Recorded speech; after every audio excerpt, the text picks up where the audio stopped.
but a rolling stone.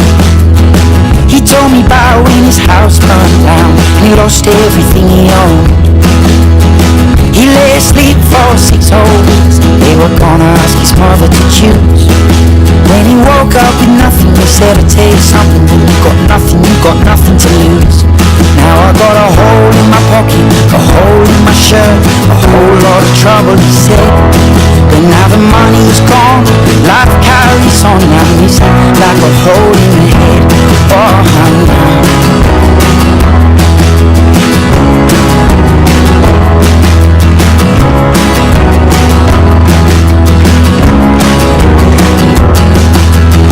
I know a woman with kids around her ankles and a baby on her lap.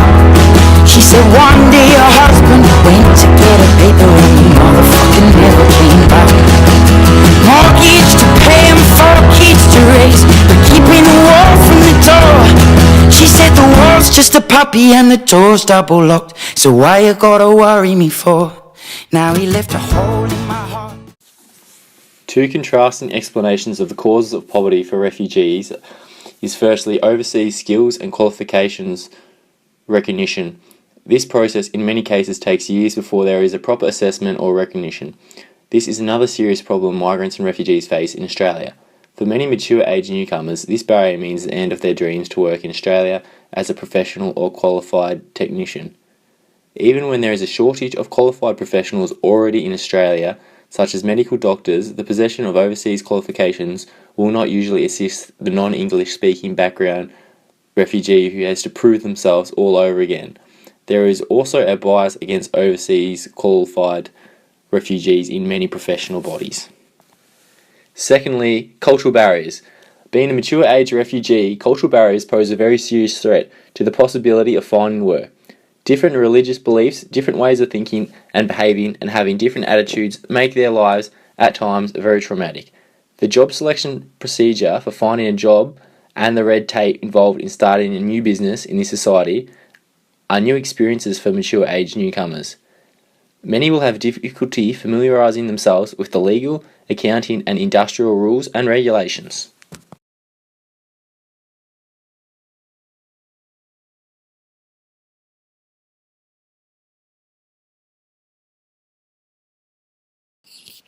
More people are now forcibly displaced by persecution, conflict, violence and human rights violations than at any time since the end of World War II.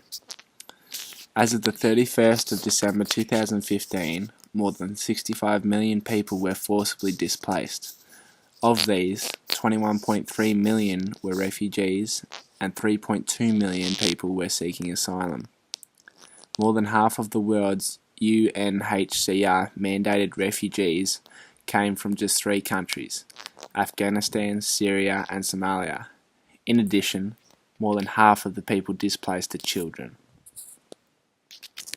Saeed Ejaz Hussein Zaidi feared for his life so much he boarded a rickety boat and spent 8 days and nights at sea with 145 others hoping to start a new life in Australia.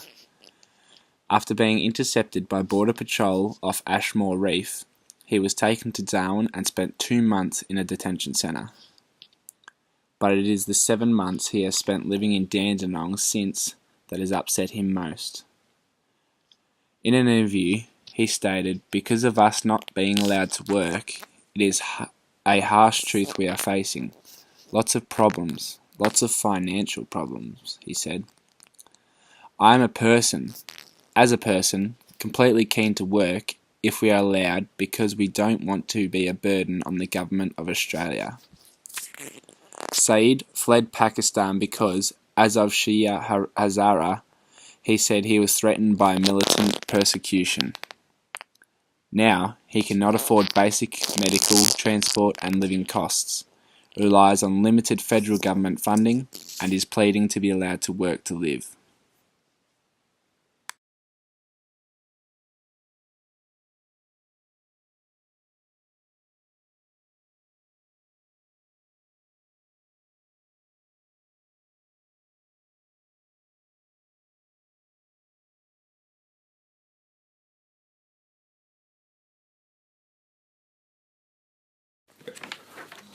Hi, I'm Tanner, and today I'm doing an interview. Can you please tell me your name?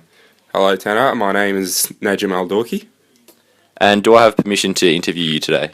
Yeah, of course. Thank you very much. So, how old are you, Naj? I am currently 20 years old, turning 21 in 6 months. Whereabouts did you grow up? I grew up in a city, like a pretty big city back in Iraq. It's called Basra. And what was it like living there? Wasn't too bad. There was a lot of conflict, and we had a fallen dictator there, so there was a lot of war, but we survived, and yeah, we just kept on going. And how was your education? How was school? Did you have any problems with the teachers or anybody? Our education was not that good.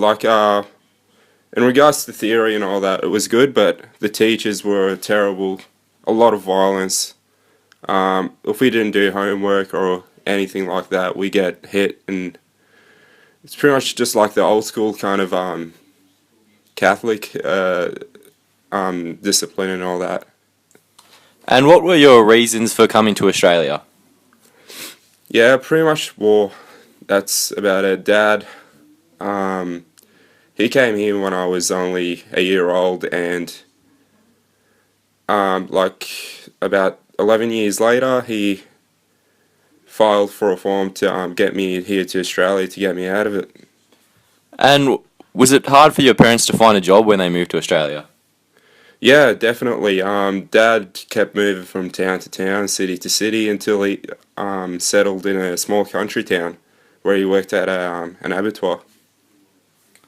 So now you've lived in Australia for a few years. Are you enjoying Australia? Yeah, I love it so far. I've made a lot of friends. I've made it to university, studying a degree in nursing, Bachelor of Nursing, so I'm doing pretty well with my life. So it sounds like you're really happy with the move here to Australia. Yes, definitely.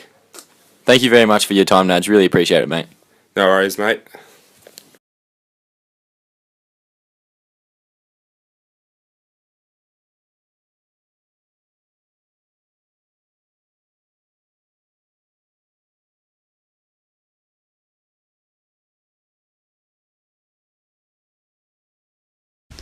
What is poverty?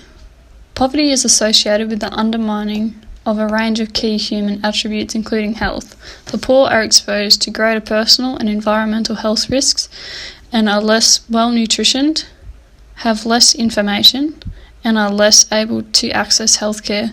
They thus have a higher risk of illness and disability.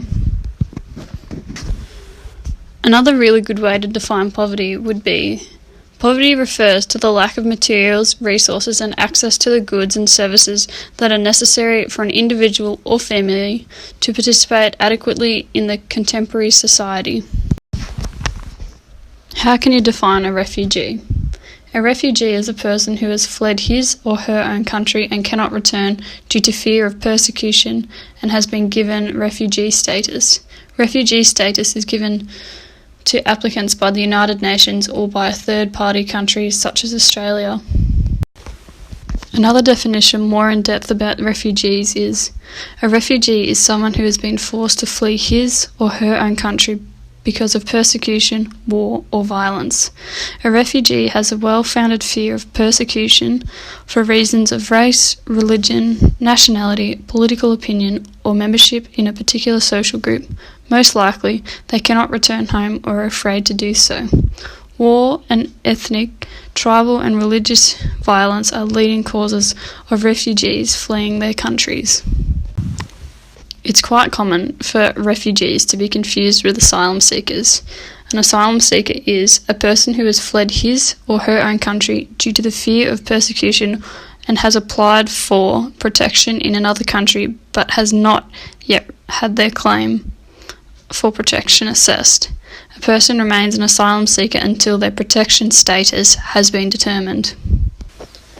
Refugees are deprived of many things, including education, housing, clothing, medical needs, social support, and income with jobs. There are two kinds of poverty that can occur.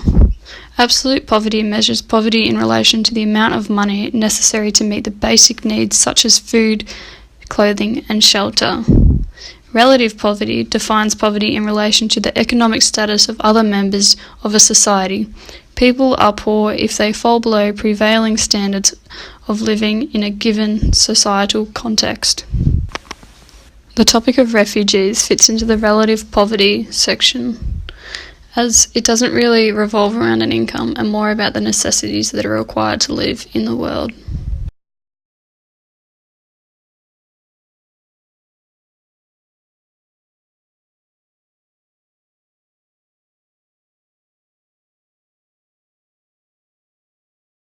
Information about refugees.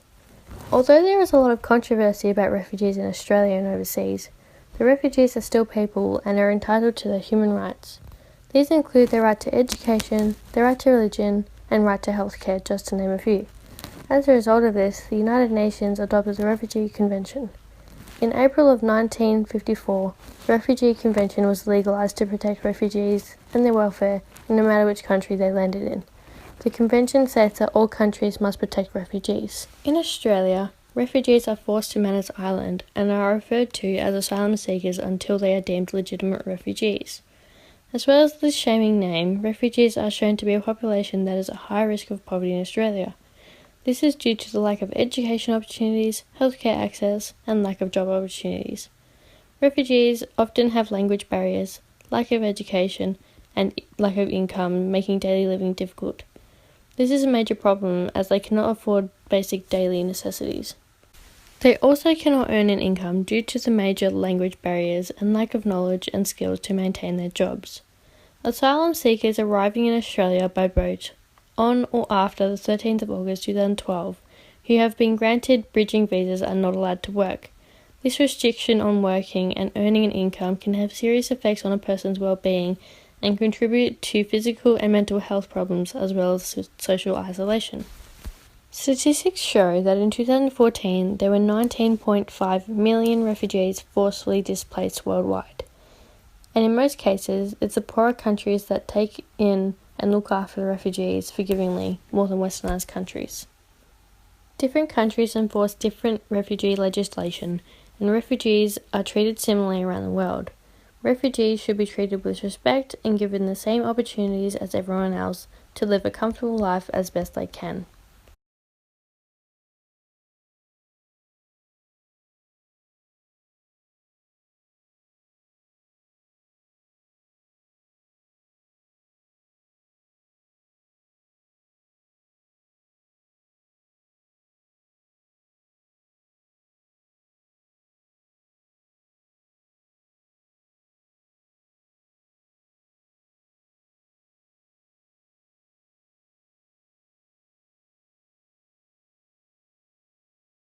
Australia should accept more refugees each year. Australia is a country of immigrants, so accepting refugees is part of the national ethics. Immigrants can make a country stronger because they add to the population. New people can bring new talents to the labour force. Immigrants can bring new customs to a nation that can make its cultures more rich.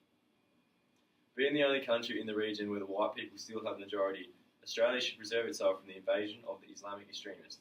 These people who claim are genuine refugees are following the orders of their brainwashed religious leaders and come to Australia with their aim to overpopulate it with Muslims. Why the Islamic countries do not show more initiative and accommodate for the refugees, just think why the target destination is always a white Christian country.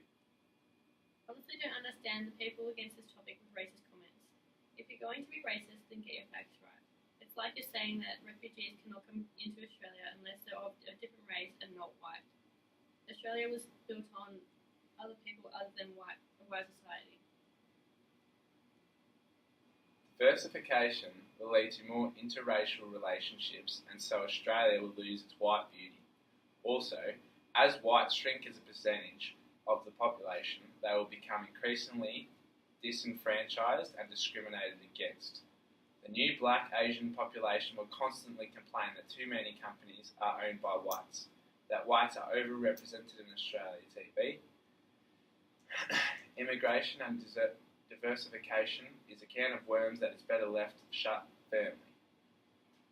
Did you know that Australia only takes 0.3% of the world's refugee population? In fact, in the past 2 years, Australia has only granted 6,501 refugee visas, compared to countries like Germany and Italy, who offer the better part of 1 million homes to those who are in need. We should be ashamed of ourselves. Imagine if you were a refugee. All they would want is to be at peace. Also, last time I checked, Germany hadn't been bombed by refugees, and to say that they could be terrorists is crap.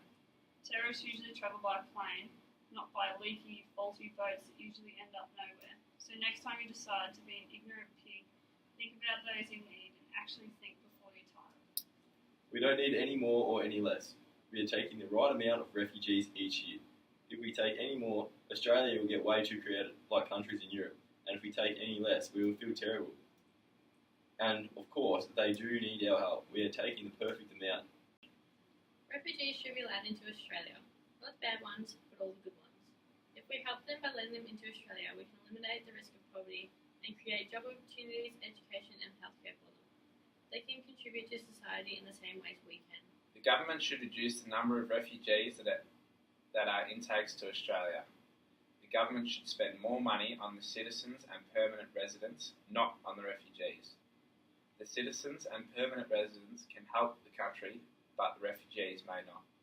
The refugees even take more money per fortnight than the pensioners take. In this debate, Jen, Chloe, Tanner and Taylor show the opposite sides to the refugee argument. On the left, you saw Tanner and Taylor arguing against refugees from a structural point of view. And on the right, you see Jen and Chloe presenting the beliefs of the individual side. Unfortunately, there are many differing and unfortunate beliefs on whether or not Australia should or should not be more accepting of the refugees and help them to rebuild their newfound lives in Australia. As a group, we decided that we were for helping the refugees. That it would be unethical to simply let them suffer. Our group believes that not only should Australia let refugees into Australia as permanent residents, but should also be granted visas that allow them to be able to work and live wealthy, healthy and happy lives. Hold on the side of my bed. Oh, but now that he's gone, well, life carries on, and I miss him like a hole in the head. Well, sometimes you can't change and you can't choose, and sometimes it seems you gain less than you lose. Now we've got holes in our hearts, yeah, we got holes in our lives. Well, we've got holes, but we carry on. Well, we've got holes in our hearts, yeah, we got holes in our lives. Well, we've got holes, but we carry on. Say we got holes in our hearts, yeah, we got holes in our lives. Well, we got holes, but we carry on. Say we got holes in our hearts, we got holes in our lives. We got holes, but we carry on. Say we got holes in our hearts, we got holes in our lives. We got holes, but we carry on. Say we got holes in our hearts, yeah, we got holes in our lives. Well, we've got holes, but we carry on.